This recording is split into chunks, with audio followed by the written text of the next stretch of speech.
Hello, everybody. Welcome back to the 1313 podcast. I'm Tommy. I'm Jacob. I'm Jackson.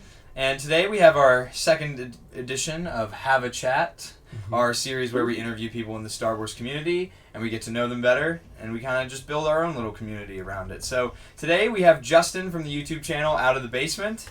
What's up, guys? And then Justin, if you want to introduce yourself, kind of tell us what your channel's about. Sure. Yeah, it's called Out of the Basement, like you said. It is overwhelmingly about the Black Series. That's kind of where we got our niche and started gaining some traction. I am, of course, one half of the channel. The other person being Nate. He's a very close friend of mine. We started up about in 2015, I think.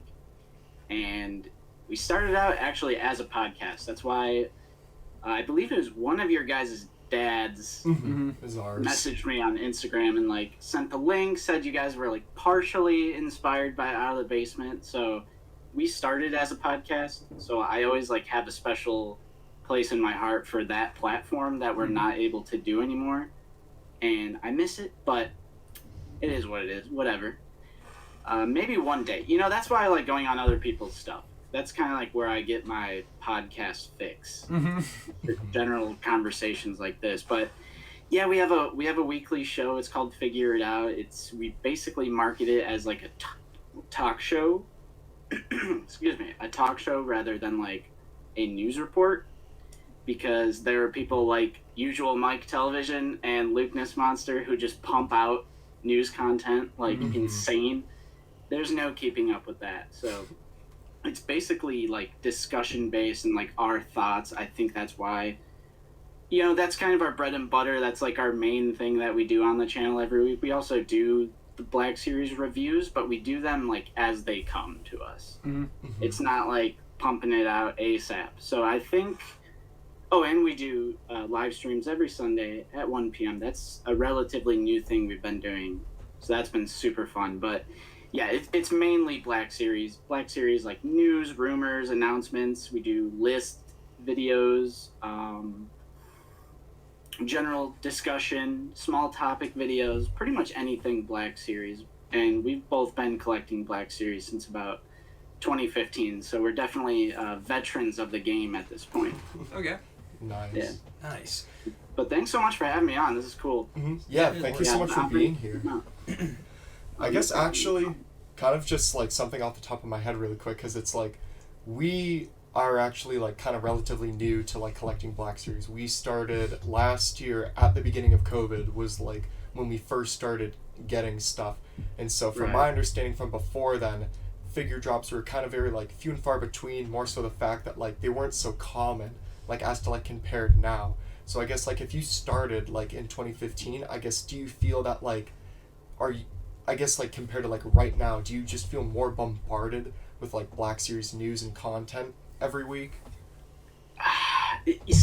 So that's interesting that you guys are kind of relatively new. So you started in 2020, and I don't know how adamant you guys watch the channel, but I say it every week that we're basically in the golden age for Black Series. If you were collecting back in about 2015, 2016, you would have experienced the beginning of the red and black box, where it was terrible.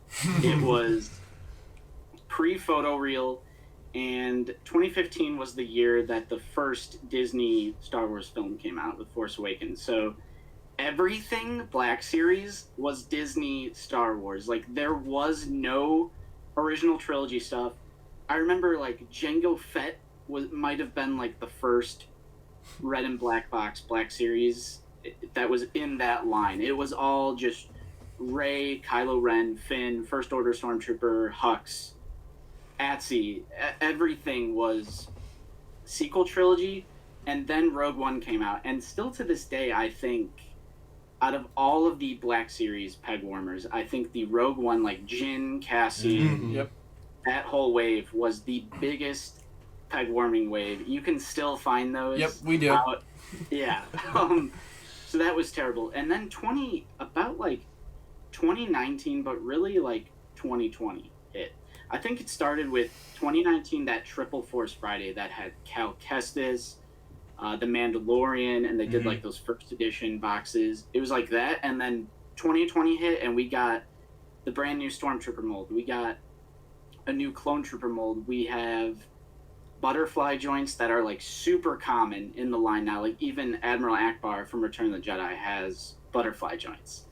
And the quality of the figures are at its peak right now. Like from 2020 well into 2021 now. The quality of the Black Series is the best it's ever been. However, as you guys have talked about, we have never been subjected to this egregious amount of exclusives. There used to be maybe a few a year, you know, a Target, a Walmart, you know, Walgreens would get like one a year, but now it's like we are getting entire waves of exclusive figures. We've never done that before in the Black Series. So yeah, it started with like those Walmart ones. The Ahsoka 332nd, and then the 2 Mandos. And then, of course, Target earlier this year. What a disaster. And now they're going to keep that train going and do Tartakovsky's Clone Wars figures that are going to be exclusive to Walmart, which we're yet to talk about on the channel because that stuff came so fast and then it was gone. It's just, it's so weird nowadays how they're just, more exclusives here. Yep. Oh, pre-order tomorrow. It's like every week at this point. Did you see that Yakface just posted that he found a new Target exclusive in the system? Like 56 minutes ago, he posted it. Yeah. It's not surprising to me in the slightest. It used to actually really upset me back, but now I just don't care. I was never a completionist. I tried at one point. Like back in the red and black box, and then I was I'm not doing this. So I have become like a lot more selective about what I buy, and it's like I am privileged to have over 7,000 people at my disposal. If I'm just like, hey, someone send this to me, that will happen eventually. We had tons of people who were willing to help out when we couldn't find the Mandalorian build-up pack. So I'm also in a position where I'm privileged to have this community that will basically send us stuff if we ask them to. People are always, watching our back, looking out for us. So that side of things is fine, but it's important to maintain that mentality that like the overwhelming amount of people don't have that. They don't have access to people looking out for them. They're just, even like these pre-orders that go up at like weird random times, like during a work week when everyone's at work, and it's just, I don't know, we are in this very weird period of time with Black Series in terms of exclusives. And they said during their live stream that if these figures weren't exclusives, they wouldn't get made, which I don't know how much merit that actually has, or if it's just like a PR thing. Like, I don't know. But it's just them holding a knife to our back. Yeah, since you did start collecting in 2020, this has probably been like all you know.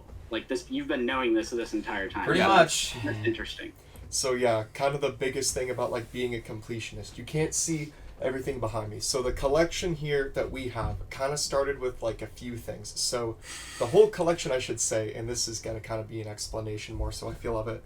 It started because Jacob and I were actually supposed to go to Disney with our school singing group to perform. And so like we were super stoked about that. We got enough money to go. Like we spent so much time trying to like reserve a spot for Savi's and like all these other places. We were so hyped. COVID hit, couldn't go. So we were super upset about that. And so our dad ended up buying us a couple of like the Disney lightsabers. And we're like, holy crap, this is like the coolest thing. And then he bought like a couple figures too, because he was like, oh, this is pretty cool. And then one became after the other. And so currently right now, we actually have the entire red and black series. And so we were actually considering to continue to like be completionists with the Galaxy boxes. But like with these past like couple months, just with the amount of figures that come out, we just had a discussion. We're like, we just can't keep buying everything because the reality is we have a gigantic line of the red and black boxes there. There's a huge stack behind me here. There's stuff behind the TVs.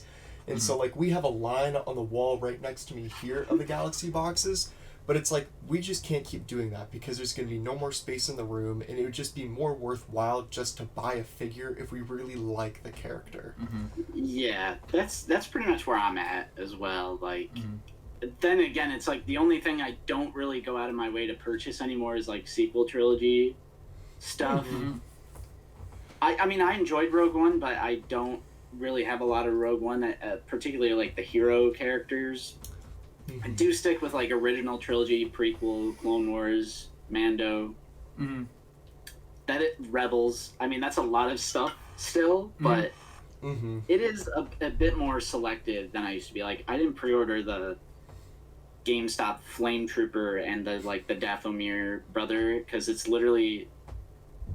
That's another thing, too. Like, what is going on with the Black Series prices? Exactly. Walmart Plastic has shortage. regular figures for $17.88, but then they'll charge $30 for Captain Rex just because he has soft goods, I guess. But and then GameStop is like $26.49. It's like, what's going on? That's what the new Target figs are. The new listings are. They're $26.49 now. Yeah, which is weird because those Clone Wars figures were $24.99 and now they're $26.49 or whatever. It's like, I don't even know what's going on anymore with the prices. But I mean, not that big of a deal, but still just kind of weird. Yeah, it's fun too, because like, I mean, like for you guys, like it was like 2020. For me, I was really big into the Funko Pops for Star Wars. Like I had way too many. Like I couldn't do anything with them. And the thing about the Funko Pops is like I like to keep them in the box, so it takes up a lot of space.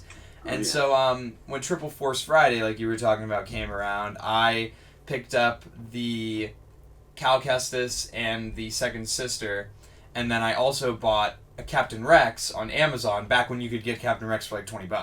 That was like 2019. And so I had a few figures, you know, I kept them in the box, you know, I got a Sith Trooper, like the first edition one for the Episode 9, whatever.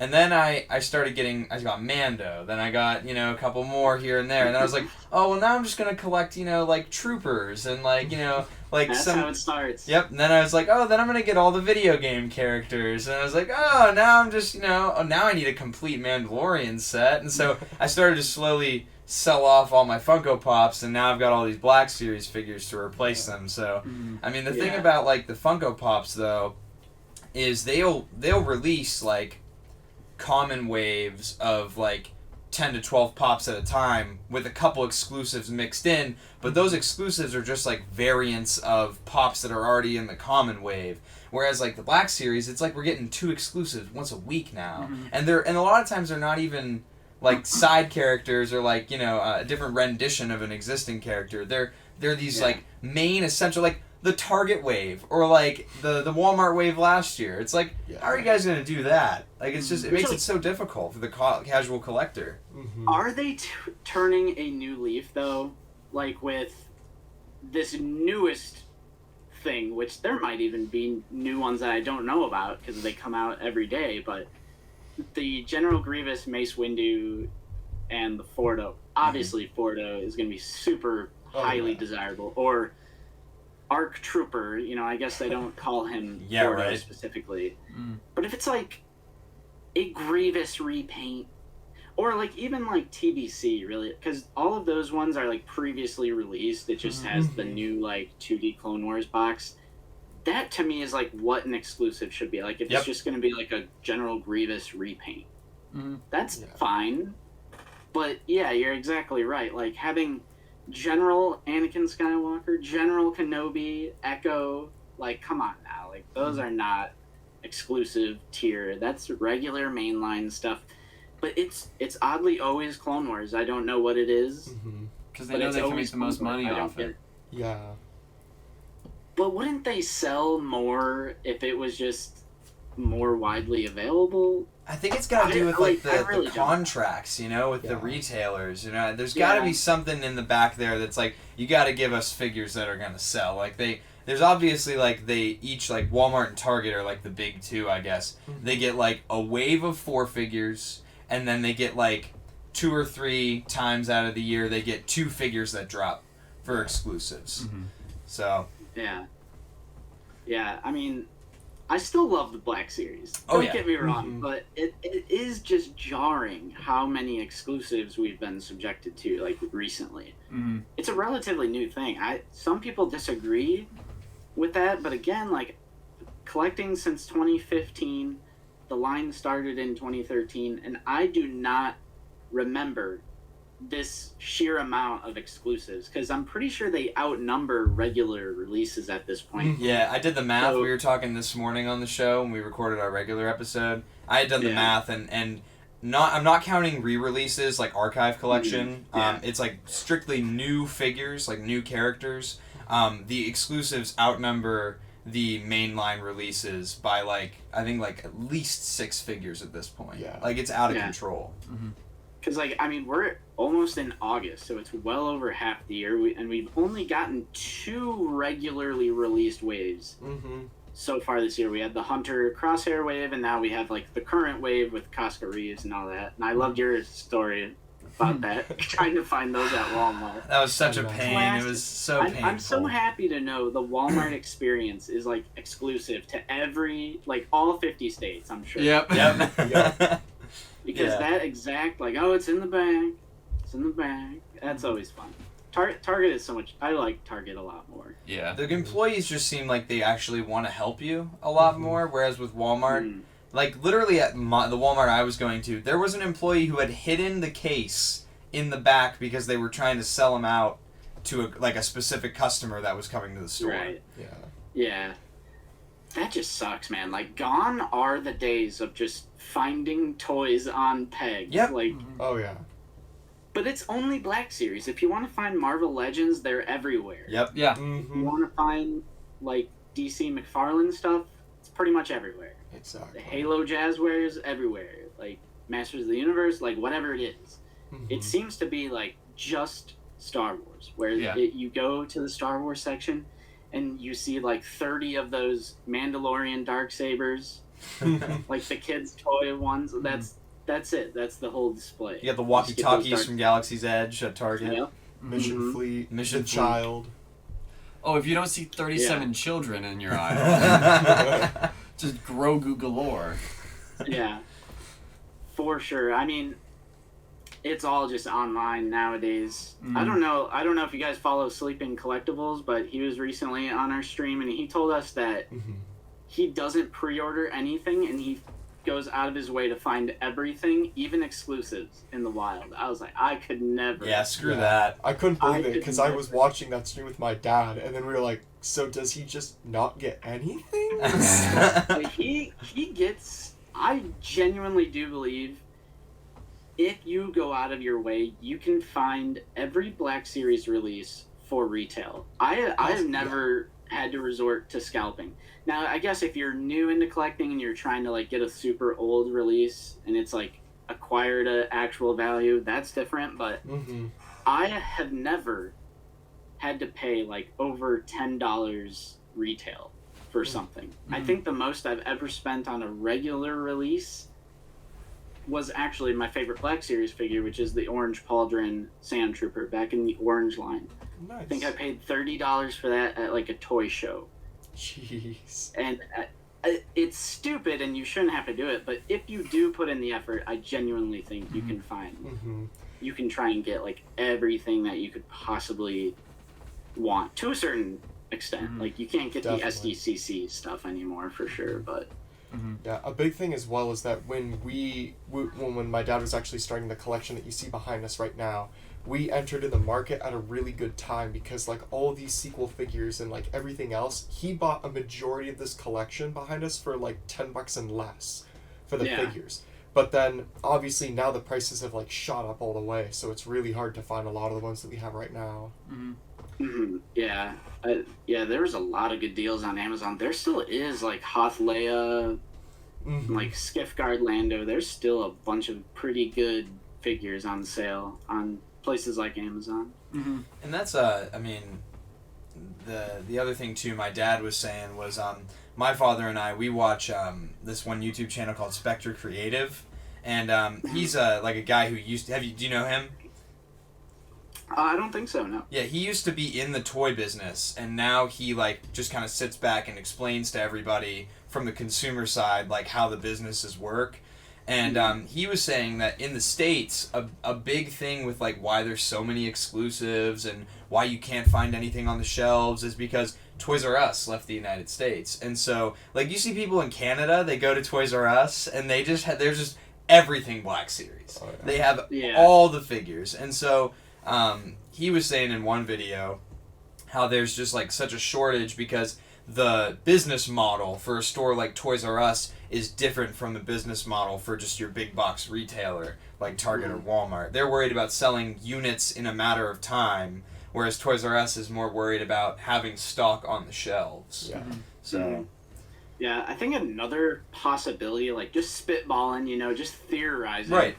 is that, do you guys think that stores got scared of like Black Series because of the pegworm? Like, Yeah. Yeah, oh, yeah. Like this was like the Jin Cassian, what was that? Director Krennic. There were like Some two other Jins, one two Cassians, a Krennic in each case, right? Yeah, something Yeah. like that. Well, and then the following waves had like repacks of the Jins and the Cassians too. Exactly. Do you think that like retailers like Walmart, Target, Meijer, like places like that, do you think they got scared just by the sheer amount of peg warming that those figures did? But now it's like, no, they'll sell. Like give it another chance, you know? Exactly. But I mean, yeah, they just want the more desirable stuff. Just because, I mean, what we were saying, somebody at Walmart definitely got smart at some point and said, "We'll keep this contract with you, but you need to make us Clone Wars figures for us to sell your product." Because although Target did have that, like, the original Clone Wars wave stuff come out in, like, that special vintage packaging, Walmart has the most Clone Wars stuff constantly coming out because somebody knows it sells. Mm-hmm. Yeah. And it's like they say, like, I don't know, like, the idea is, like, heavy reuse, repaints, Mm-hmm.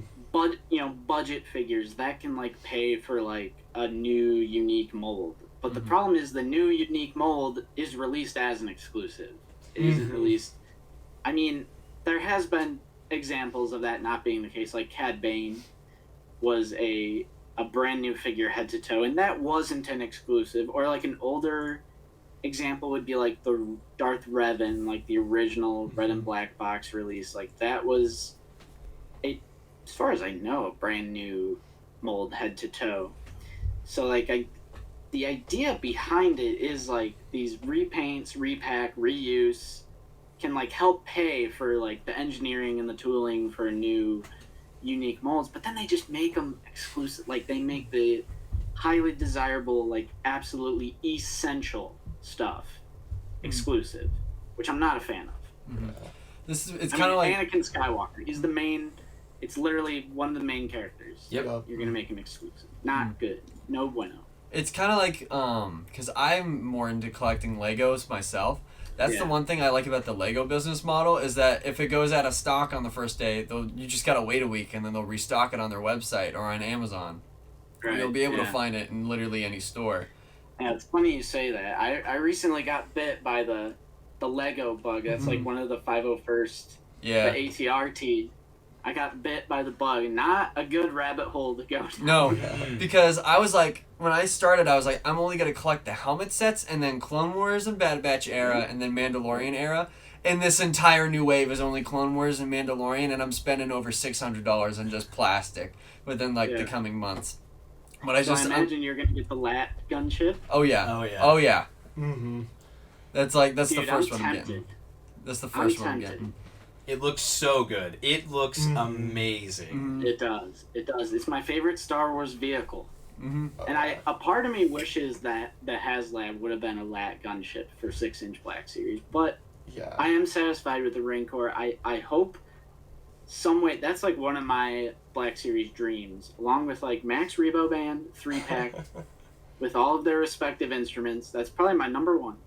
Number two would be like a HasLab LAT gunship with like the sliding door and stick all the clones in there, have them holding the railing and all that. That's one of my most desired like vehicles. So, but probably won't happen. So I might need to satisfy that need with Lego. Yeah. But like I don't know when this Rancor is dropping. You know, I gotta spread out my chips around here. But yeah, what did you guys think of the Rancor? Personally, like, I know that you guys are gonna have different feelings about it than me, but like, it doesn't fit what I collect. I try to collect like the troopers from like the First Order, Empire, and Republic, and then I collect like Mando, and then like video game characters. So for me, it didn't fit what I collect. I think also it kind of, well, it did accidentally get, name dropped, but I don't think they were planning on having it revealed just yet, just because of, I know a lot of people are hyped about Galactus. Yeah. But like either way, I wasn't gonna pick up the Rancor, but I'm really excited for people. Same way I am with the Cantina. Like that's something that I'm not gonna get, but I'm really excited for the people who I know have been waiting for so long just to get something like this in the Black Series. So like I'm happy for other people, but it's just not gonna be something I get. Yeah. We're probably gonna pick it up, but it's like it's not. I'm not like oh my gosh about it, but it's like it's still cool, and it's still probably gonna be pretty big, so that will be pretty neat. My dad's really happy to get it. That'll definitely be for this collection, because I have my own personal collection that I have in like my room and stuff. I could never afford that, but that's what we're hoping, is that it isn't too expensive, because if it is, then there's just no point. Yeah, I mean, I don't think I'm that much older than you guys. I'm 25, but I don't want to say this, but maybe it's like a generational gap thing, like especially if your dad is like super hyped on it. I mean, pretty much all of our dads are huge Star Wars fans. Tale as old as time, getting introduced to Star Wars by your dad. But I am so hyped on the Rancor. I think it's going to be an essential piece to my collection. It's going to be huge, and I don't know where it's going to go. Which I have that problem. I don't know if you guys can see, like, this is like all the new wave stuff. Like, I have no more space here, and I don't know what to do. I'm finally at that point where, like, I have my 3 huge long shelves hanging off the wall, and I genuinely, like, I'm running out of room here. We're running out of room too. Yeah, me too. I mean, we have 1, 2, 3, 4. We have 5 shelves lining this wall from end to end, and it's like they're full, and we don't know what to do. Yeah. So that almost like begs the question, like, what is the end game with the Black Series? I don't know, because now that they've been dipping into the Clone Wars, and it's like if you were collecting back in 2015, like, you would have never thought in a million years that you would get a Cad Bane figure. Like, one of the best in the line, by the way. But it's like now they're truly like reaching deep into the line of characters. You know, not everyone and their mother knows who Cad Bane is, and he still came out as an action figure. Still super desirable, still sold out. But now that they're going this route and they're going to start doing like Clone Wars stuff, like that opens up a huge character catalog that they can do. And it's like, give me all of it. I don't care about space. I'm still going to buy and buy. Well, that's the thing too about like the Clone Wars. You said like generational. I mean, the 3 of us, I was 8 years old when the Clone Wars movie came out. And so, like, I remember my dad took me to the theater, like, and I was very small when, like, Revenge of the Sith and the Tartakovsky series came out. So, like, for me, that's, like, my Star Wars as a kid. Like, Revenge of the Sith and both the Clone Wars series, like, the 2003 and the 2008, that's my Star Wars. And so, I feel like there's a lot of people our age that either whether they casually collect or they're, like, nuts about it like we are, like... There are a ton of people our age that collect the Black Series, so I think Hasbro is, especially with Cad Bane and like Aura Singh and like all these other figures, they're starting to see that like there is a market now for the prequel era where 10 years ago there probably wasn't. Exactly. You know? Yeah. So in that way, Hasbro is listening. Yeah. Because people have been like we've been begging for Clone Wars stuff like forever. For a very long time, and they're kind of just now starting to get into it. So I think the Black Series is just going to go on for a super long amount of time, because like you guys were saying, like, about the Cantina set, that's the sort of stuff that we need for the original trilogy, because we already have every look of Luke possible, every look of Han.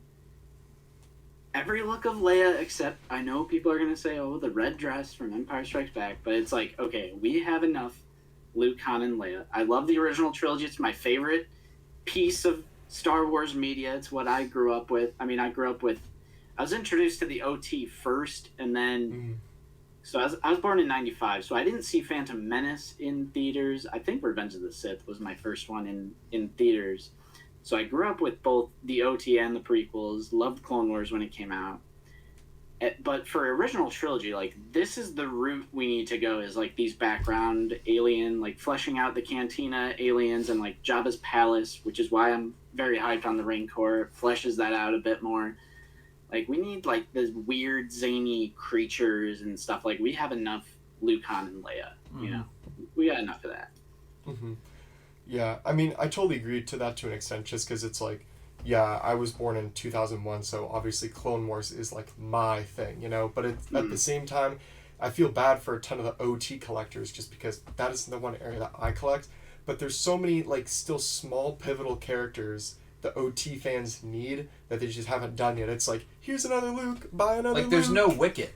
There's no Wicket in the Black series. No. But they have Poplu and they have someone Tebow, else, yeah. right? Tebow? Tebow and Poplu are bangers, though. Like, I can't wait until they end up... I think they'll probably do, like, Wicket, maybe Low Gray, maybe the Chief Chirpa. Chief Chirpa, yeah. Yeah. We don't have the Imperial spy figure. That's one I really Garinden? want. Where's Garinden? Like, you know what I mean? Yeah. We definitely need to get, like, a Lobot, probably the ATST driver, probably a few other little aliens sprinkled throughout between, like, Jabba's palace or the Cantina. And, I mean... That's kind of like our mascot of our channel is Max Rebo. That's my mission.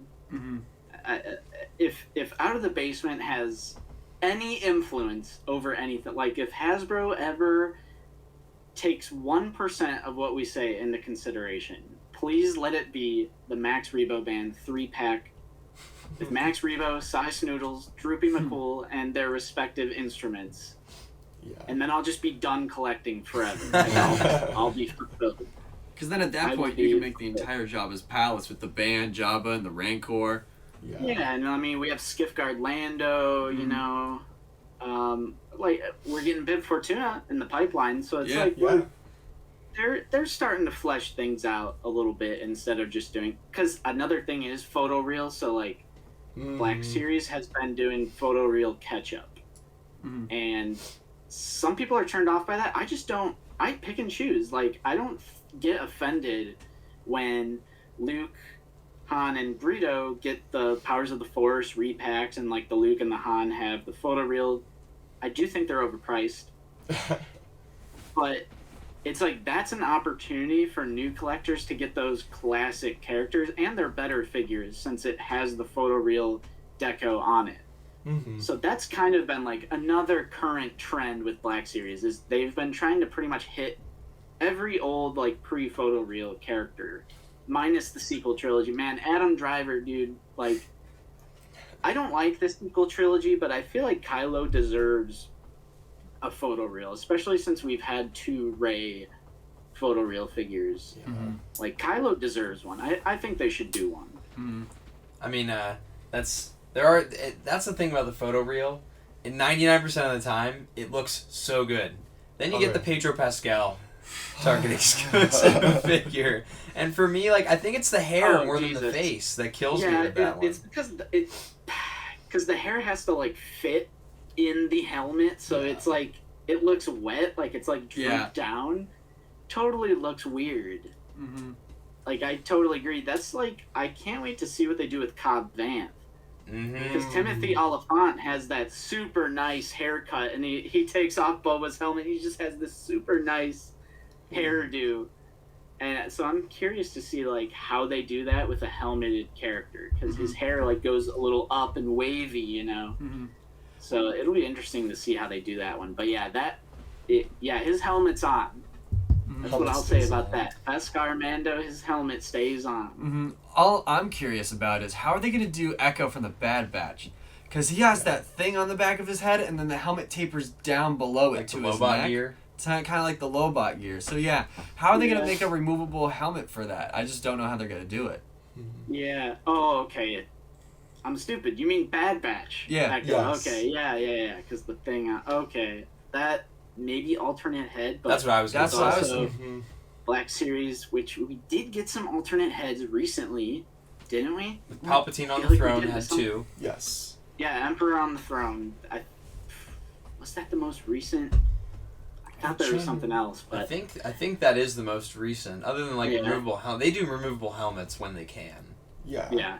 But we used to get them a little more, like with the Darth Maul from the Orange Line. That was one, yeah. Archive Anakin and the original Anakin has Oh, an yeah. alternate head. So it's like Mhm. they've done alternate heads before, but modern Black Series, like it looks like they refuse to do that. But I think for Echo, they're gonna have to do that because it's like a piece of machinery that like change like something like you were saying, like how it slides in, but it like something on that headband piece like moves Yeah. when he puts it on. Mhm. They make a yeah, point in the I show don't know that how there's to a do like that. a sound when he's putting his Yeah. helmet on that like implies that something is clicking into place. Yeah. Mhm. I think Yeah, it's I'm the not neck sure. part opens up. They showed it, because for the longest time, I remember when the Bad Batch show started, everybody was like, how does Echo put on his helmet? It doesn't make sense. But there is a scene in one of the early episodes where he puts it on and the back part extends out and then just goes back in. Because I remember Okay. seeing that, because then Yeah. everybody was like, oh. Yeah. Yeah, I'm not sure how they would do that, but Mhm. I think that's one figure they might have to do an alternate head for. I mean, But we'll just yeah, have you to see. guys have been enjoying the Bad Batch, I hear. Mhm. Yes. I This as last well. episode was kind of for me, but yeah, the show overall. Yeah. I think because there was a bit of debate going on in the Out of the Basement Discord, and so Clone Wars, the 7 seasons of Clone Wars, that is like my second favorite Star Wars media that has come out. It's Mhm. original trilogy and then Clone Wars for me. Nice. And the Bad Batch is such a continuation of the Clone Wars that I think it does it really well. Now, the main thing that I see people debate over is like filler. Yep. I Yeah, hate that word. that's what we say every episode. I do not like that word either, especially when it's like episodes that is clearly not filler in the slightest. Mhm. But do you think that is because we can't binge the Bad Batch like we can binge the Clone Wars? Because think about all of the random, I mean, I love them all, but think about the random, ultimately doesn't have to do with like the overarching story, like, I don't know, like Blue Shadow Virus. Like the droids that have an existential crisis on that one planet. Yeah. It's like stuff like that is completely unrelated, which I still love it because it's silly and fun and everything. Like Blue Shadow Virus. What was the other one I was thinking of? Oh, Shadow Virus. Yeah. There's one arc that's just with the younglings. That one's completely out of Yeah. the side there. Zillow Beast. Yep. Yeah. That one's cool. I actually really like that youngling arc. Like The Gathering, and then in like Jedi Fallen Order, like Yeah. you recreate what they did. That was so cool. Mhm. Mm. I feel like. But think about like Clone Wars, like you can binge that. You could watch Mhm. every episode in, I mean, not one sitting, but you can binge it. You can also pick and can't- choose the arcs. Exactly. Yeah, and that.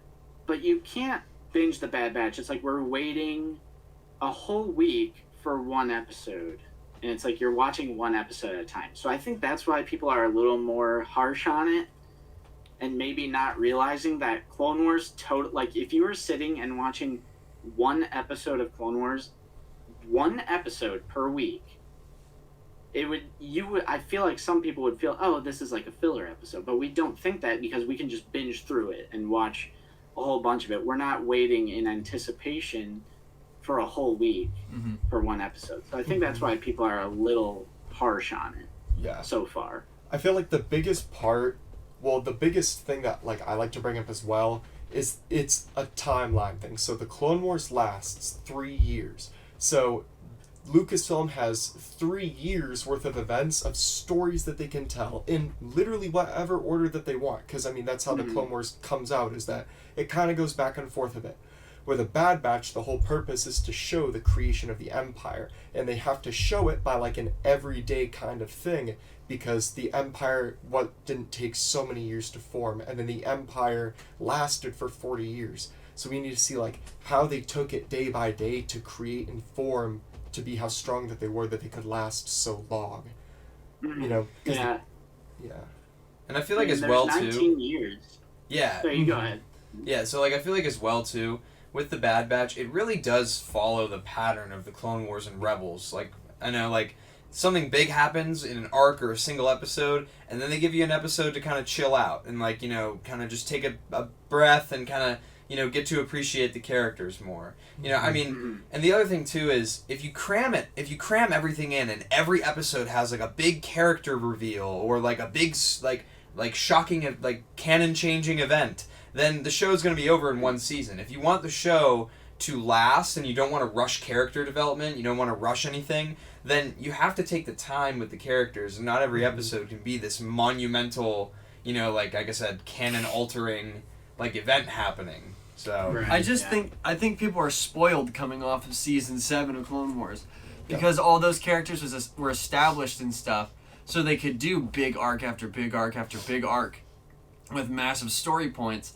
But with new characters and we have to learn about them, you can't just do that immediately, because then you're going to get like a kind of a Rey Skywalker effect where people don't appreciate it and don't like the characters because they feel rushed.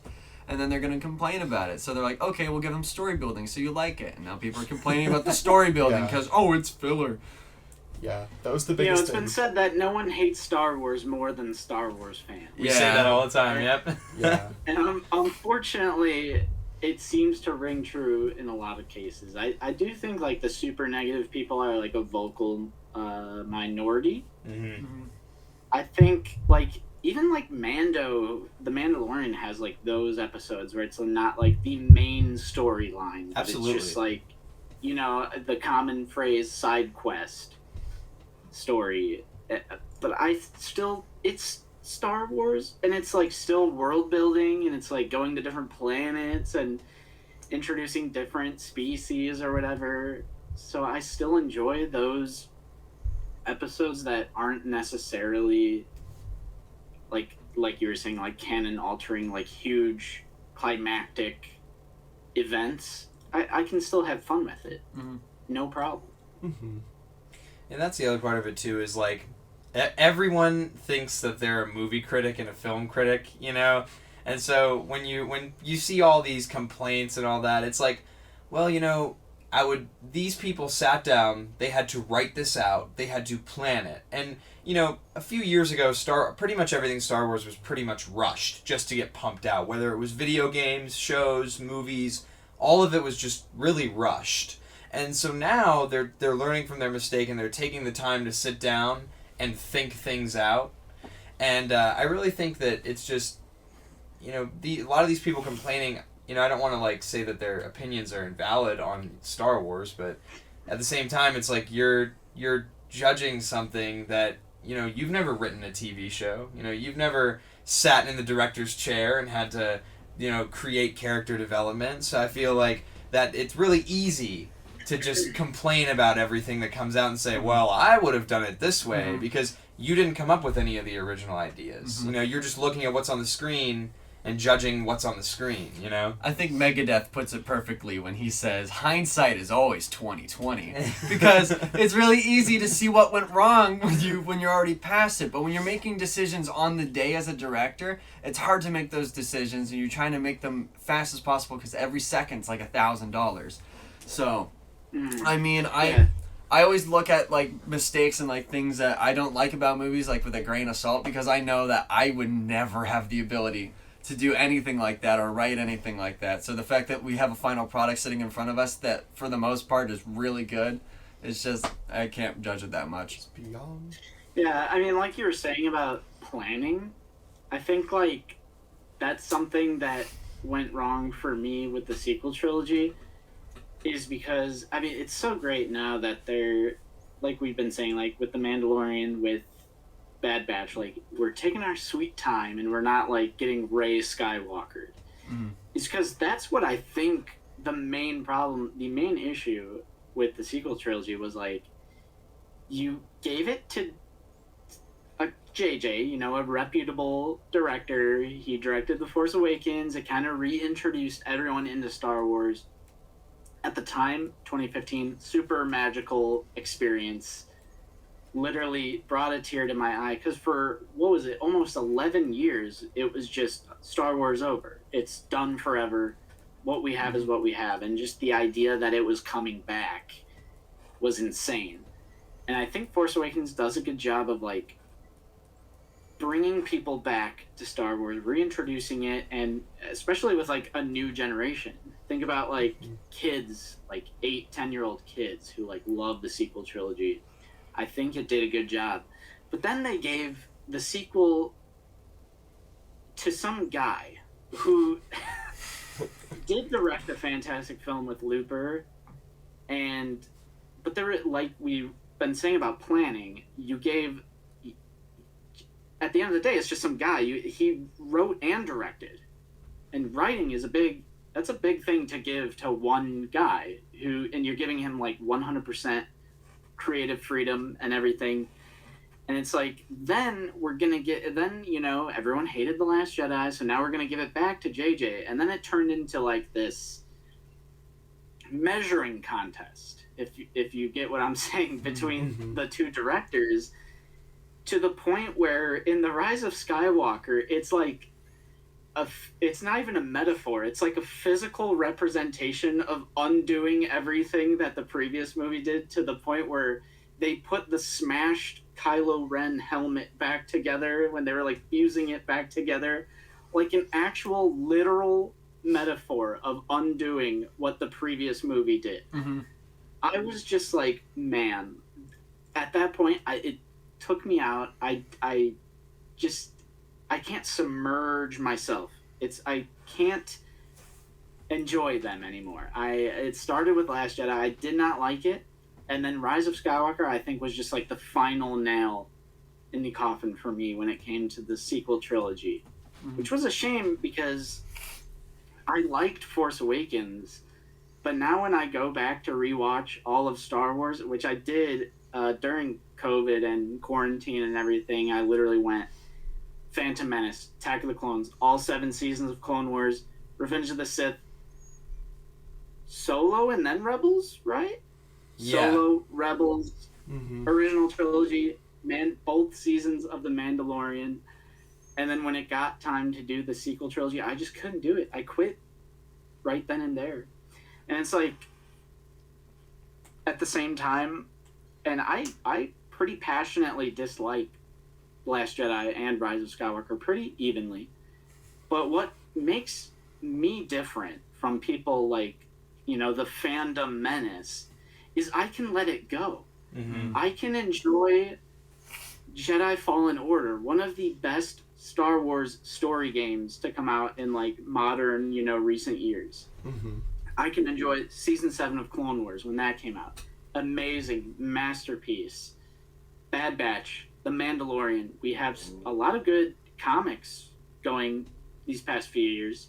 And it's like, I can move on. Some people, it like consumed, it's literally not to be like super Star Wars geek nerd, but it's like they're consumed by their hate. It's a personality trait. When it comes to their hatred of the sequel trilogy, it's like, at the end of the day, they're just movies in a fictional universe. And the great thing about Star Wars is there's so many different eras. If you enjoy this era, but not so much this era, well, you have this content, you have this media, you have this entertainment that you can enjoy, and just don't watch it, you know, if you don't like it. It's that easy. That's a big thing about Out of the Basement, is that I want it to be like this super positive environment. I mean, every once in a while I'll throw some shade, because it is just, especially since, you know, it's the end of the saga, it's the climax, and for me, I disliked it, so it hurts. But at the end of the day, I still want Out of the Basement to be like a super positive space where, like, we always say, like, it's all Star Wars, whether it's Resistance, the animated show, sequel trilogy, Clone Wars, prequels, video games, legends, novels, comics, OT, Mando, like, it's all Star Wars. So, like, the people who whine and cry and, like, sign petitions to get it, like, decanonized, I'm like, oh, God, so toxic. Like, that's a huge part of, like, the Star Wars fandom that I will never associate myself or the channel with. Mm-hmm. Yeah, and that's interesting, too, because on our last Have a Chat with Palpa Memes, both he and I, we really are really partial to the sequels. Like, these two, they don't like them that much. It's okay. I mean, I love Episode 7, and Rise of Skywalker is actually like one of my top films, just because it's the one that really pulled me back into Star Wars. So I actually like the ending to the saga, but this guy's a nut about it. So, like, I mean, for me, I really, like, it's something I really had to commit to. I had to sit down and I had to watch the movies and just, like, accept them for what they were, and I've grown to really like them. And the cool thing is, like, I interacted with Palpa Memes last week, and then now we're talking to you, and you guys have very different opinions, but at the same time, you guys are both super respectful about people who disagree with you. And I think that as a fandom, that's where Star Wars fans really fall short. It's okay. Yes. There's so much Star Wars that it's okay to not like everything that Star Wars puts out. I'm not a fan of, like, every comic that comes out or every novel that I've read of Star Wars, and that's okay, you know, because I can talk about what I appreciate with other Star Wars fans more. That's what I care about more than, you know, talking about, oh, well, what'd you think about, you know, so-and-so and blah, blah, blah, you know? It's just, it's not my personality trait is not hating Star Wars. Exactly. Right. And unfortunately, man, there's, like, I don't want to name any names, but there's such huge channels out there, Star Wars channels, that are super toxic, usually heavily misogynistic, and like, they just suck, and they're so successful, and their like to dislike ratio is so high, and they just had so much success. It's the outrage culture, like, literally just negativity. Yeah. Whereas it's like, at the end of the day, you like Star Wars, so why are you going to be super negative about it all the time? I mean, people were literally harassing, like, the actors and the actresses on social media. Like, come on now. Like, it's not their fault that you didn't like it. I have my reasons for disliking the sequel trilogy, but there's also, like, a time and a place to discuss why I dislike it. Like, people, like, all the time, like, they're just... We get comments like that all the time. I've been, you know, it's not permaban, it's hiding a user from your channel. I've done that so much recently. And I think it's kind of funny because they will comment and they will see their comment, but they are the only ones that will ever see their comment. I kind of like having that power, because we will literally make a video on... Oh man, it's storming outside. Sorry if my power goes out. I looked over and my tree's, like, bent one. Oh my gosh. Yeah, forgive me if my power goes out, but we will make a video, like, what's a recent one that we did? Like Orsing review? Like, top 5 Mandalorian characters we'd like to see in the Black Series. And you'll have comments on there. Somehow, some way, it has to do with the sequel trilogy. I'm just like, people just can't let it go. It's insane. It's easily, like, my least favorite part of, like, the fandom. And it's embarrassing, you know? It's embarrassing for everyone, especially these huge channels, where it's like, some people who are just getting into Star Wars, they might think, man, that must be what everyone is like. Is because these channels are so huge and so popular. It's so disappointing, man. And it's super, like, overly political, and it's clickbait garbage. Like, it is garbage. I'm sorry. I'm super passionate about it. No, we are on the same page about that. It's all just, like, Kathleen Kennedy is fired. Fired for the 53rd time this month. Right.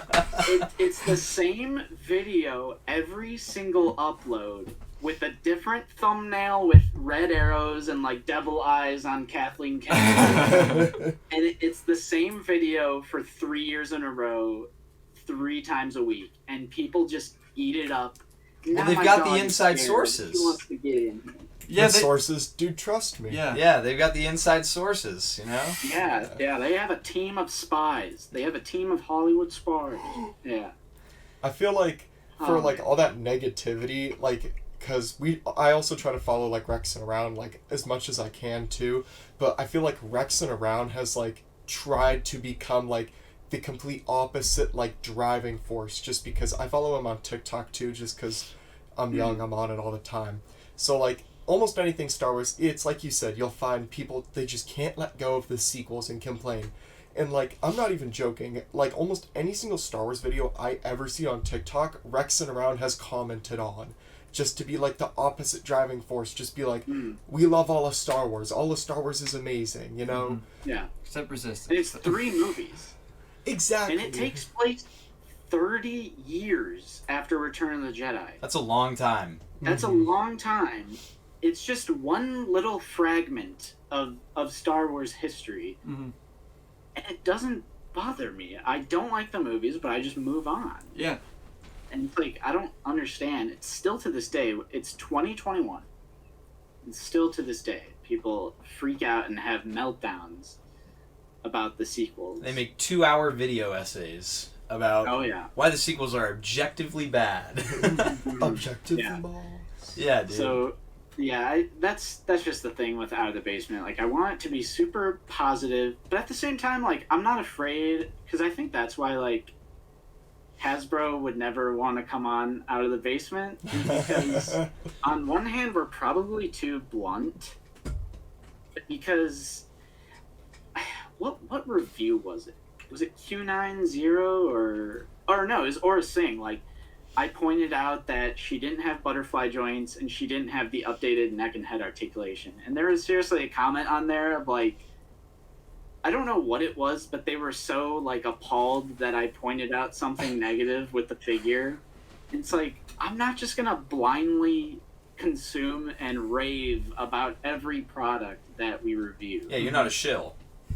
Yeah, I mean, we're not afraid like to criticize Hasbro, or I would love to have them on. I'm not mean. I'd be nice to Patrick, but it's like I feel like they would never choose to come on because as far as I know, they contact you. Mm-hmm. I know like Victoria's Cantina, another great channel. She's had them on I think more than twice now. Oh. The Hasbro team. I mean, I would love to do that, but I think they probably wouldn't select us because we're a little too, like, blunt, I guess. A little too honest. And we joke around. Like, it's all in... Mm-hmm. I stopped doing Patrick jokes because I feel like the Star Wars Black Series community collectively, like, didn't understand that it was, like, kind of a meme. Like, Patrick's kind of a Yeah. meme. I'm like... Wait a second, guys. Like, I don't actually hate Patrick. He's just the PR guy. He's not like... He doesn't have, like, the nuclear exclusive launch codes, and he's, like, pressing the red button to send out all the exclusives. Go to like, Target.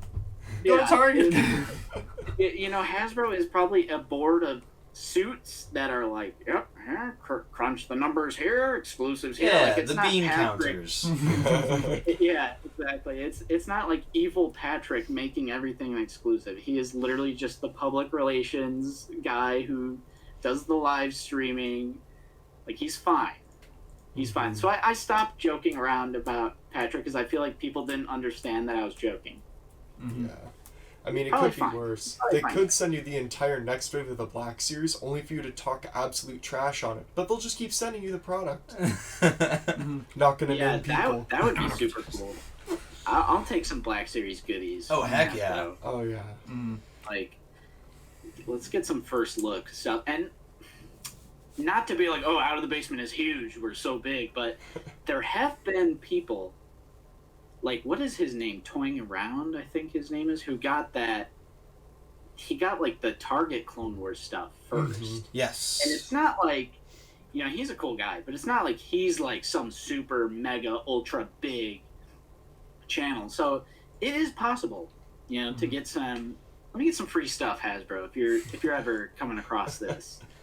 So speaking of like But- first looks, though, I mean, how did you feel about with these Walmart exclusives? We don't have any images of the actual figures or the packaging. We just pre-ordered Dude, pictures. that has never. I don't think that's happened one time before. Scratch that. That Really? has happened one time before, and it was the deluxe Boba Fett. There is still no official Hasbro Well, those were images. 3D renderings. These aren't even Yeah. like images. These are just images, you know, from the Oh, that's a good point. entertainment. You know what I mean? And with the Boba Fett, it was only because of the warped helmet. Like, you had to fix it Oh, yeah. yourself. Yeah. And so they probably like, ooh, maybe we don't show the final product of that one. But yeah, you're right. We don't even get the CG rendering. It's just like a screenshot of Fordo from the 2D Clone Wars. Yeah. I'm sure it's going to be dope. I mean, Echo is a very awesome figure. Mm-hmm. And are they going to reuse that and just do Phase 1 Fordo head on there? Because I'm I guessing hope it's they Phase don't, 1. because Fordo is different. You know, Yeah. his style. I hope But it's they like don't. the realistic, you know? Yeah. Mhm. But then A again, with, realistic interpretation, like if Mhm. Fordo was in live action. Mm-hmm. Yeah, Because exactly. that's usually what Black Series does. mhm. They didn't do that with Usually some of the what Clone Wars figures though, like the 332nd Trooper. Their helmets are Clone Wars style, not realistic style. Yeah. Mm-hmm. That is true. To be fair, that is an anomaly. You are right. That is a relatively new thing, though. hmm And Maybe they do it again. because they do go back and forth of like, as far as I know, the I don't know if it's official, but Black Series is always like, if there's not a live action counterpart, they will pluck that animated character and imagine if it was live action, Mhm. that's the figure. Mm-hmm. So like, I mean, we kind of see that with Bad Batch because you pop those helmets off and they look like, you know, Tamara Morrison, a little bit, kind of. I think Wrecker does the They did- most. Yeah, it's Yeah. like a realistic interpretation of the character. However, you are correct. The Camino security, the 332nd, And the Shock Trooper will be the same way. Yeah. Echo, Shock. I don't know how I feel about that because I love the Clone Wars so much, Mm-hmm. and because one of the main criticisms is no black line, right? Yep. Yeah. But do you guys think it would look weird if it had the black line? Like if it was the animated helmet style, but they put the black line on the forehead there? I mean, I don't know, because here's where I'm at with them. I would like for them to match the rest of my clones that I have lined up on my shelf. I like my stuff to look uniform, and it's just weird because I feel like those ones from the Clone Wars are like a weird amalgamation of animated style mixed with realistic style, and like me Yeah. personally, I have a strong preference for the old, like the Rex and Bly body with the good Oh, yeah. double elbows and the double knees, as opposed to, I don't know, I feel like I'd like the single joints more if the knee pads stuck to the calves instead of the thighs. Yeah, because even though the Rex and Bly, and same thing with the old clones with the double jointed knees, the newer body, when it's single jointed, you can get more natural sitting Yes. poses and kneeling poses, but you are correct, like with that knee pad is such an easy fix, Mhm. in my opinion, because it's glued on there.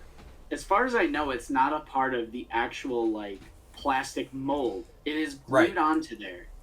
So all they have to do is like just glue it onto the lower part of the leg, like the knee, like Right. it has been all this time.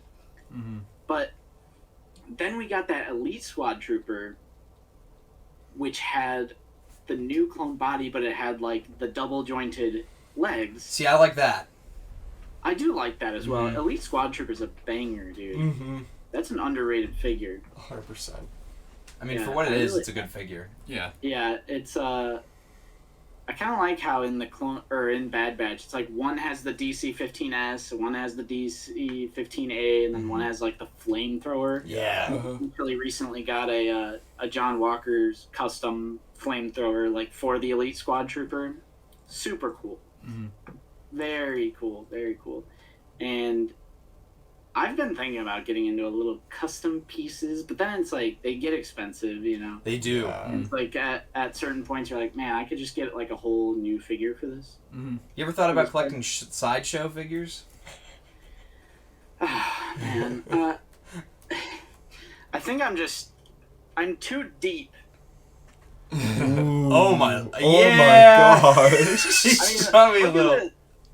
Like, I'm just too deep into the line at this point, dude. Like, Sheesh. sometimes I look at that and I'm like, how much money is that really? I mean, do you have Action Figure 411? On that website, you can catalog your collection. It tells you how much you spent, how much it's worth. Mm-hmm. Yeah, I haven't done that yet, but I know what you're talking about. But I'm sticking with mainly Black Series. I also collect NECA. Like, I have a DTOF shelf over here that has my entire NECA collection in it, so I'm not that huge into it. I like the horror stuff. Mm-hmm. I'm a huge horror fan. Yeah. I also collect Blu-rays, as you can see, Mm-hmm. physical media. Mm.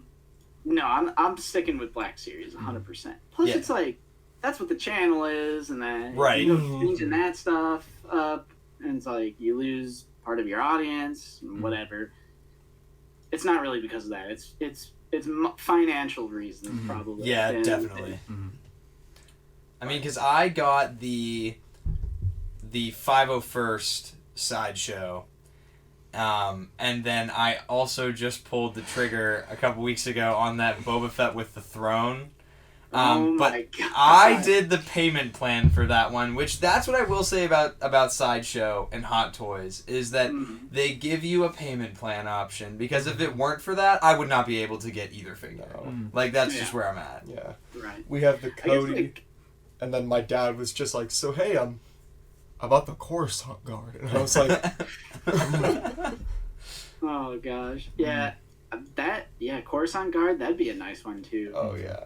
I thought one of my about it. favorite designs. I looked at it today and I was like, I sent him, we have a group chat with a bunch of guys that like Star Wars, and I went, so what do you think I should do about this? And everyone was like, no, Tom, don't get it. I was like, all right.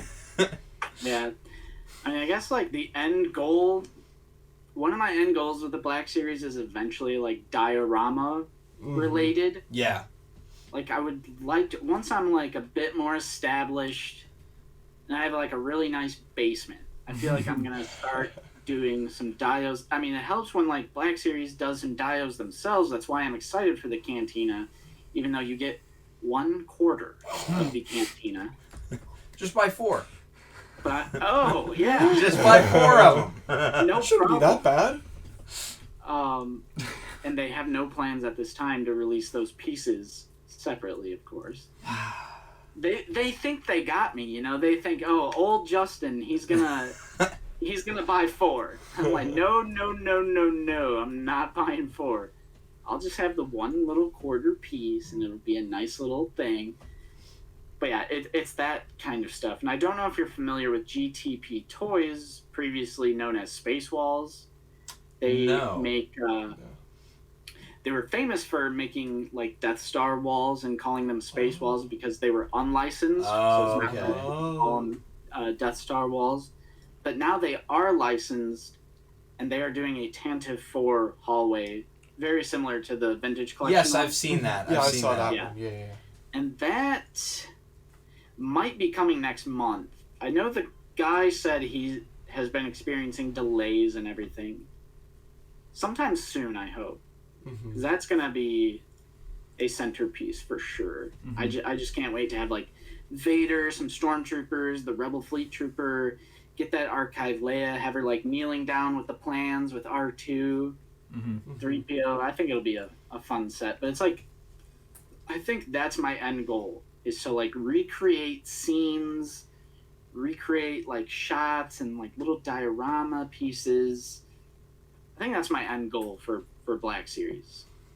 Yeah. And That'll be complete. there's a creator on Instagram that we follow called Landspeeder Luke, if you're familiar with him.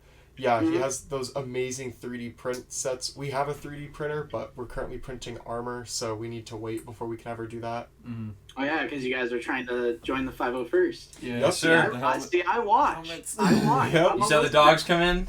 Yeah, yeah, and your dad was like army crawling on the ground. That was Yeah, because I work at I have an office job at a bank. I'm in like deposit operations, data processing and stuff, but it's a super chill work environment. That's it's good. not like this everywhere where you can have a tab pulled up or put your headphones in and listen to stuff.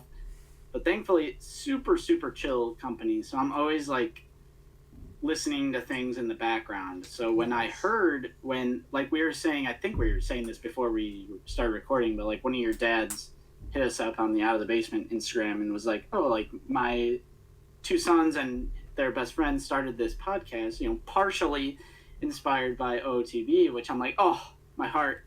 And then, I was like, I'll give it a listen. And it's like, of course I'll go on. Like, I mean, come on, I'll pretty much go on anything, but I have a soft spot because I don't mean to sound like some old grandpa, but I sort of like see myself in you guys. I know I'm probably like 5 years older. Yeah, 5 or 6, but, yeah.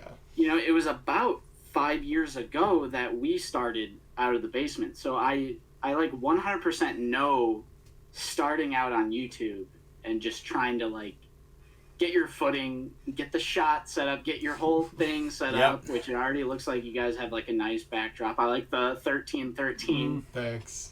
And like I said, we started out as a podcast, so I've always had like a soft spot in my heart for like the podcasting platform. So, and I mean, maybe I can help you guys out a little bit too, because I know how hard it is starting out. And you'll get there, and it's like that first 100 subscribers, that's the hardest, I feel like. Maybe the first 100, and then like once you hit the first 1,000, then it's like smooth sailing from there.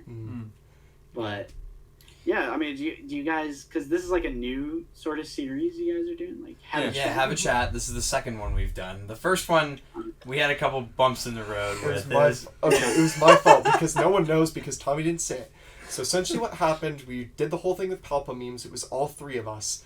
And we finished the video and I went to export it to a different folder on my computer, which is running out of space because these video and audio files take up a lot. And I was trying to transfer it, and then it just wiped. It was gone. And I was, like, on my computer for, like, almost an hour and a half trying to find it. And then we were just giving him comments. We were just like, oh, Jackson, there you go. You lost the file. And then I yelled at him because I was really upset. And then I felt like a loser for the rest of the day. And then I felt bad that we had to do the re-recording. Yeah. And then we couldn't be there for that. It used to be a slogan on Out of the Basement that it isn't an Out of the Basement video without technical difficulty. Yep. That used to be like a slogan between Nate and myself, whether it's like the audio getting corrupted somehow, some way, or the video looks randomly out of focus or grainy or like whatever it is. That used to be a huge thing. Sometimes it still is. Sometimes the mic will just randomly cut out for just no reason whatsoever. That's just, technology sometimes does want to cooperate, but you gotta do what you gotta do. Right. And, like, that's the other thing is this is more of, like, a passion project for us. Oh, so, like, we said from the beginning, like, if we got no views at all, like, every week, like, we would still be doing it because we just enjoy the three, like, because that's what we will play, like, Xbox together a lot, and that's all we do. We talk about Star Wars, and we talk about the Black Series, and we talk about, like, the Bad Batch, and so we're like, why don't we just do a podcast about it, because we're pretty much already talking about it all the time. So why don't we just like do it? So for us it's a really big like passion project, and that's what I think matters, is that we have the heart behind it rather than just we're gonna pump out a video and we're gonna get a ton of views, I want money. Yeah. We're excited with we'll like text each other in a group chat throughout the entire day. We'll be like, the video got another view, or like, we got another sub. Whenever, because I monitor the YouTube the most, and whenever we get a comment, I'm like, woo! Yeah. I like That's literally like how we were, because Nate and I met at the movie theater that we used to work at. Okay. Way back in the day, 2015, and originally there was a bunch of other people involved with Out of the Basement, and then just over the years it was like just Nate and I were the ones willing to put in like the effort, the work, and everything. And I mean, you're 100% on the right path if it started out as a passion project. And because that is what Out of the Basement was. It was 100% just a group, because like I said, it was originally far more people. It was a group of friends who just liked movies, Star Wars, action figures, everything. And once we consolidated our content, that's kind of when we started gaining some traction. It was actually our first video that like blew up, which was like over 100 views. It was like this Rogue One steelbook. I think it was like either Target or Best Buy exclusive. It was just like an unboxing of that. And then like we woke up the next morning and it had like 1,000 views. I was like, what? And that's like when we determined, I'm like, let's take this seriously. Like, let's actually try and do something now that some random video popped off. And it is still, 100% a passion project. Mm-hmm. If we wanted more money, we wouldn't be doing something as niche as action figures, like Star Wars, the Black Series. That's not like the most popular YouTube thing you could possibly do. But like, we found that niche. Mm-hmm. And I hope you guys find yours as well, because we have very similar origin stories going on here between our channels. And it's been like, I'm also not gonna lie, I'm very transparent. I like money. I've been loving having a little extra monthly income. Mm-hmm. It's great, man. You don't have to worry about your phone bill or like whatever it is. So I like that as well. But ultimately, like, we've met people from like around the world, which has been amazing. When people comment, and they comment from Canada, Australia, United Kingdom, different countries in South America or France. I mean, wherever it is. And that's been one of my favorite things. Like, just because as Americans, we live in our bubble. Mm-hmm. We think we're the only country in the world. So it's been so awesome to like meet and just hear about. I always ask, like, how is collecting out in France or Belgium or wherever people are commenting from? And just the fact, like, I never thought we would have like regular viewers. It's like, I can't believe people tune in every time we post a video, or like specifically with Figure It Out every Friday. Like, people like look forward to that. And then like people have like sent us stuff, and like they've done like fan art of us. I'm like, what is going on around here? Because at the end of the day, like, I'm just a normal post-college graduate kid trying to find my place in the universe.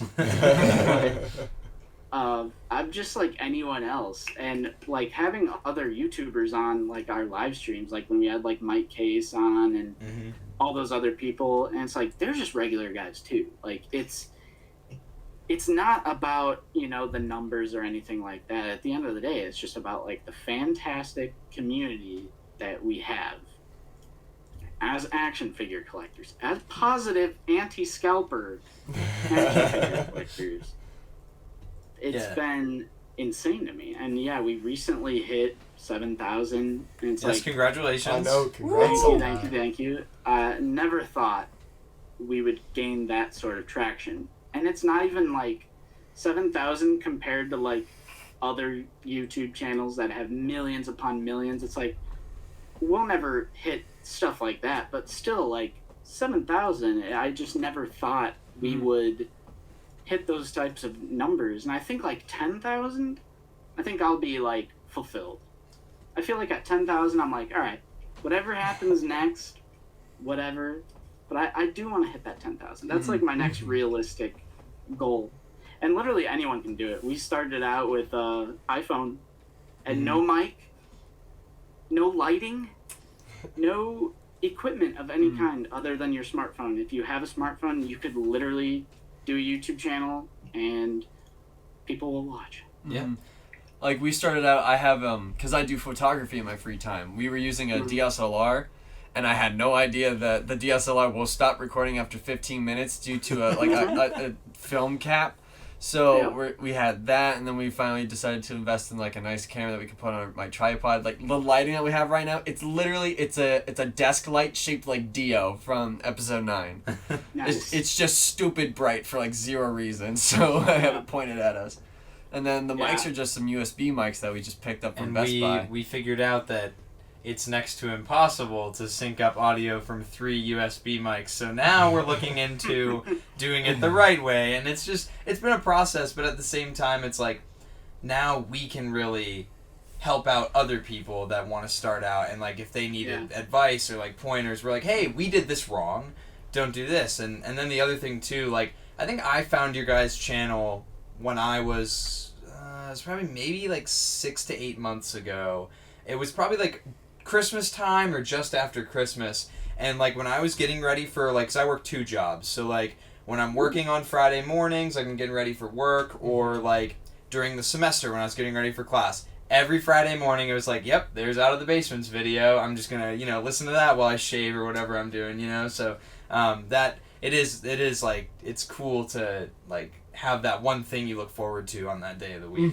That's so awesome to hear, man. That's the type of stuff that people say where I'm like, that is so like truly humbling to hear that like people look forward, because like we'll have people like say like, oh, I'm in sports, and like on the bus ride I'll listen to like figure it out, and it's like just thinking like people all across country are like having me in their headphones when they're on the bus ride on the way to their sports event or whatever, and Nate as well. Can't take all the credit here. But that's another thing, like having 2 people, because he edits videos, I edit videos, I reply to comments, he replies to comments, channel maintenance and everything, it's pretty much split in half, which is very easy, makes it much easier. Because like the one-man shows out there who like shoot, edit, post everything. That's tough. Yeah. I couldn't imagine pumping out the content that we do on the channel if it was just me. I'm like, no, I couldn't do that alone. So that's another thing. Like Nate truly deserves his credit as well. That like having 2 people makes it so much easier. We definitely wouldn't be where we are at right now if it wasn't for the 2 of us.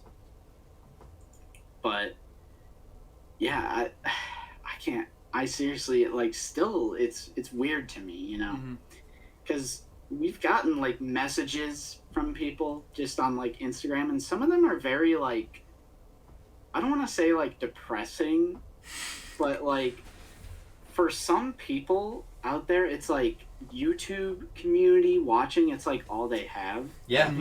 They may not have like family or even a social life or friends, and it's like for some people that's what they look forward to. That's how like, and they'll talk in the live chat or whatever. So it's like you don't know truly like how much you mean to like certain people out there. So that's like something I try not to like ever forget.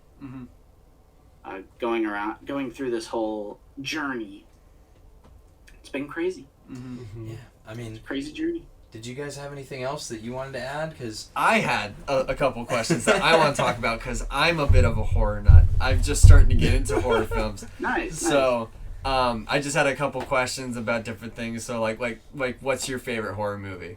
Just one of my favorite horror films, and one of my favorites of all time, is Halloween 1978. Because you have stuff like Texas Chainsaw Massacre, which is another masterpiece, like the 1974 classic.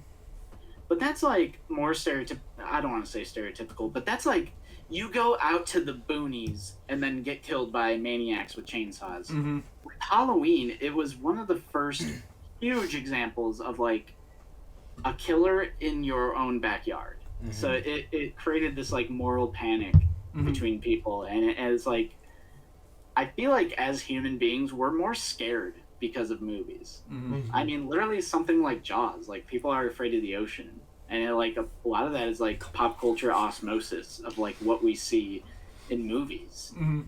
So I think like Halloween is just influential in that way. It's a masterpiece. I love it. I also love a lot of like classic slashers, but I love a lot of modern weird horror as well. Okay. So like if you've seen like Midsommar. No. I hated that movie.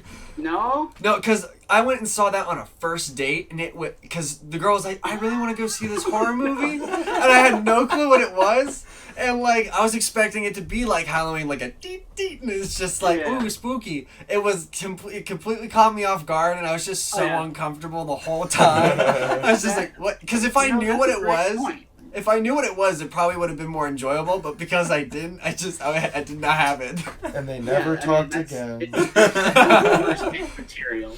Mm-hmm. Definitely not first date material. Oh no, definitely not. That's a good point about that one. I think with me with horror movies, I'm more of like paranormal. Like I liked the newer Annabelle movies. I liked those. But for me, the paranormal and the ghost stuff doesn't really get me. It's the psycho movies, like when I watch Split, or like when I watch like just movies that are. It just seems more tangible and it seems more real, and be like serial killer movies. Mm-hmm. Those are the ones that I really like because those ones really get me going. Mm-hmm. I just watched American Psycho, and I'm gonna show it to him tonight. But I really like that movie because it's not necessarily a horror movie. It's just kind of like the psychological side of a serial killer. So I found that super interesting. That's probably now it's a great film as well. Mm-hmm, it's moved up to like one of my tops. So yeah. I don't like scary movies. Don't like scary movies? Jackson, No, I get too scared easily sometimes. I'm not even gonna cap. Bro, we were, I forget what movie we were going to see, but there was the trailers for the new Jurassic World movies. Oh my and every single time there was like a slight jump scare of a dinosaur just going ran. Every single time this kid would go. Oh man. It was great. Oh, But man. we recall you saying that you do like metal and like that kind of genre of music. So I have to ask, do you like Ice Nine Kills? Like, have you ever heard of them? Is that the Ice-T? No, it's Is that? there's a band called Ice Nine Kills, and every single song that they do off their later albums is all based off like the big horror movies. Oh, okay. And like their newest album is called. Okay, yeah, I've heard of them. I am actually not huge into metal. I do like a bit of punk rock, like a hardcore punk rock. A lot of indie stuff. I mean, I like modern, or not modern, but I like hip hop as well. Mm-hmm. Really, the only thing I dislike is country music. But I'll listen to like electronic or pretty much anything. But metal, I'm not super big into. Okay. That is more Nate. Nate would be able to answer that question. Okay. Who's your favorite punk rock band then? If it's more of like a classic punk rock, I would say either Descendants or Minor Threat. But in terms of like modern hardcore, I would say either, I don't know if you've heard of them, but there's a band called Turnstile. I have heard of it. I heard the name. Okay. That's one of my favorite like modern bands that still make music, and as well as there's a British hardcore band called Higher Power, which is really good as well. I would highly recommend. It's super weird. It's that whole, because I'm new to it. That's something that Nate introduced me to. So like that side of things, like that culture, is a very weird thing to like try and introduce to other people. Mm-hmm. Yeah. But I'd say totally give it a shot. Mm-hmm. You never know. Mm-hmm. Yeah, I like me some late '90s, early 2000s punk rock. That's probably my. Yeah. That's what I've been listening to on the way here. Actually, I was listening to that. Nice, yeah. So, I guess I'll have a few questions for you guys. Okay. So, something we like to ask our guests, even though I'm the guest, is your favorite Black Series figure of all time. I can answer mine pretty easily. All right. Captain Rex. That is a good one. He's just my favorite character now. It used to be Commander Cody because he liked the color blue and I like the color red, but Commander Cody's orange and it's pretty close to red for a colorblind kid. So that was kind of our like give and take, True. but I've moved to more just loving Captain Rex now. So Captain Rex figure is probably my favorite. Yeah, it's a great figure. It was in our top 10. I think we did earlier this year, I think we did like a top 10 of all time video, and Captain Rex, I'm fairly certain he was on there. Definitely a top 10 figure. It's either going to be that or it's going to be Thrawn, because Thrawn is another one of my favorite characters, and I like the new like photoreal head on him, so it's like he doesn't have the I actually Latino recently eyebrows got that anymore. one. Yeah, I Thrawn is actually great. recently got that one. I didn't originally pick up the archive Thrawn, but someone sent it to me, and I was like, okay. Yeah, we saw that in the new Figure It Out. Yeah. Yeah. I'll take it. Mm-hmm. I'll take a photoreal update.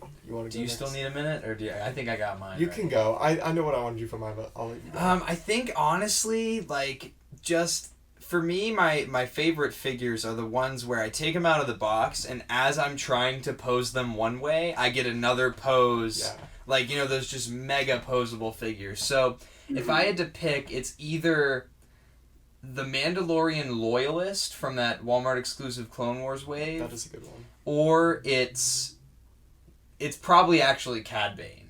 Oh. When I opened Cad Bane, and I probably took like 12 pictures with my Cad Bane figure, and I got the one with Toto, so like I was posing them together, and that was just like, I was just so floored with his posability. Just they got his coolness like down 100%, and just like you can have his hand in the holster holding his gun. I love that. Just that figure. It's just so sleek. It's so awesome. Yeah, it's a fantastic figure. I remember after that one episode of Bad Batch, I had him posed like kind of like the Good, the Bad, and the Ugly standoff. Yeah.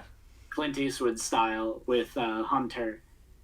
Definitely one of the best in the line as well. I guess for me, my huge bias is in the clones. Clones are literally one of my most favorite thing ever, so I will always love those. But if I had to choose one out of my collection right now, it would have to be my actual favorite character. That would be Jango Fett, just because growing up, Jango Fett was like always the coolest thing to me, because he was like, he's got 2 pistols and he's got a jetpack. And he's one of those figures like with Tom, like, I like to watch this dude on YouTube. I forget his name, but he posts videos every now and then of like posing Black Series figures like different ways, so you can like spice up your collection. And I really like action display. Yes, it's him. Yeah. Okay. And so I loved his Jango Fett video, but I mean, besides that, it's just I love just playing around with it. It's such a cool figure. The one that I have too is from Star Wars Bounty Hunter, which Jacob ended up getting me like years and years and years ago, but I loved playing that. Yeah, I was just about to ask you if you played that growing up. Yeah. I remember that being one of the classic PS2 games. You guys already know. You guys already know. Yeah, you mentioned it earlier. Yeah. It's tradition. I have to pull this figure off the shelf and do a close-up. Every stream, because no matter how many people watch, you'll always get the "What's your favorite Black Series figure?" question. I just don't think Hasbro. Do you guys have this? Yeah, he's chilling over by. We have one on our Dubok, and then we have one talking to Obi and Luke in the sand speeder over there. That's one that I don't have yet, but I do plan on picking one up.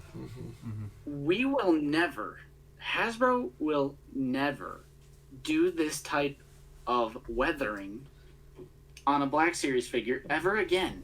Even on the back. Exactly. Look how sandy this is up there. Not a good focus, but 3 blasters, backpack accessory, pauldron, and it is a different mold than the Stormtrooper. And I think just like the helmet is ever so slightly different from like the first Stormtrooper that they did. I think it's the most accurate trooper that they've done in terms of like proportions and scale and everything. Truly an epic figure. Because some people have been asking, like, even like Yak, I don't know if he's Yak Face or Kylo Collector or whoever. So like, oh, I wish like we get the Sand Trooper in the new Stormtrooper body, but I'm almost like, like if it's not broke, don't fix it. You know. How about we get an archive of this instead of a Sand Trooper on the new Stormtrooper body? Because it is a different mold than the Stormtrooper. We have a bit of a funny story with that figure. I'm gonna go snag it if I could scoot past you, Tom, He's coming through. because we have the actual one, but before our dad ordered a Chinese knockoff version, and on the box it said Star Walls. So this, look at his legs; they're all bowed out and stuff. Like the painting on the helmet's like all outlined in hyper black, has blue details on the helmet. It's bad, but it's funny because it's the Chinese knockoff version of him. Our dad bought that, and then a few of the Chinese knockoff Phase 1 clones, but now, like, we bought them, like, for real this time, though. So now we have the legit ones, but we still have the Chinese knockoff ones. Because why not? Because it's funny. Yeah, I mean, some of the knockoffs can turn out pretty well, honestly. Oh, yeah. The knockoff Phase 1 clone is better than the Phase 1 clone that Hasbro did. Really? Yeah, because we have them side by side, and, like, it's just 1,000% better with the knockoff one. Because the helmet is actually fully painted. Like the teeth on the Phase 1, they stop. They don't go all the way down the helmet like they're supposed to, but on the Chinese knockoff they do. It's just the only thing that's bad about the Chinese knockoff is that it has really stiff joints, but that's it. Yeah. I don't know if I did get a Darth Maul knockoff once upon a time. I don't have it anymore. I think I gave it to Nate. It was a pretty good knockoff. It was honestly a pretty good knockoff. It was only like $10, free shipping from China. I don't even know how that happens, but somehow, some way. But then the archive came out. I was like, I'll pick up the archive. Yeah. I like the real figure. Yeah. I mean, that was a good question, because I really had to sit and think about that for a second. I was like, ooh, who is my favorite? Yeah. I think for me it's like Sand Trooper number 1. Number 2 is either Gamorrean Guard or the Empire Strikes Back Vader. Because that Gamorrean Guard is so good. It's such a nice mix of like soft goods, pelt, the articulation on such a big bulky boy is grade A. That articulated mouth. That would be my dad's favorite figure. He likes it so much. And then when the Rancor is like, I'm coming out, my dad was like, ooh, that figure's going to go up in price. So he bought 2 more. Oh, yeah, the 3. So he probably is going to buy the Rancor unless it is too expensive because he has everything for it. Yeah. Yeah. I can't wait until they officially reveal that. Oh, yeah. One thing I hope that they do about that figure is I hope they do it justice with the weathering on it. I hope the mouth isn't like looking super plasticky. I want it to look like, because you know how wet it looks in the movie. I want it to have some shine to it. I want it to look gross. Yeah, for sure. I think being a HasLab, I'm gonna assume they're gonna knock it out of the park. Oh, it's a HasLab, yeah. Yeah. Fingers crossed. I mean, the sail barge was amazing. I mean, Galactus looks amazing. The Razor Crest is amazing. So I have no doubt it's going to be just a complete banger across the board. And I can't wait to pose it with the Gamorrean Guard in its hand, like about to snack on it. That's going to be great. Yeah. But yeah. I mean, that's pretty much it on our end here. Yeah. All right. Yeah, we really appreciate you coming on. And Oh, yeah, no problem. This series is a lot so of fun. much. Yeah, this series is a lot of fun for us because we really get to interact with other people in the Black Series community and the Star Wars community, and it really just kind of helps us to kind of find our own footing and kind of find who we interact with, and it's just awesome to be able to talk to other creators. So again, like seriously, thank you so much for coming on the show and dude, talking no with problem. us. When people invite me on to stuff, like YouTube is a lot of work, so like it'll be a while, but I'll find some time eventually to appear on stuff. I like it. I like appearing on other channels. Kind of like, hopefully I can like send some people your way, and vice versa. And because it's all just about helping each other out. That's what the community is about and everything. But I have no doubt that you guys will find your footing and get those technical difficulties solved and find your footing on here. Because again, there's 3 of you. Yeah. So you have even a little bit more power than I do. You have 3 times the power. And so I have no doubt you guys will get some steam coming. Really, advice from me, I would say time management, which you guys are already on a schedule, which is great.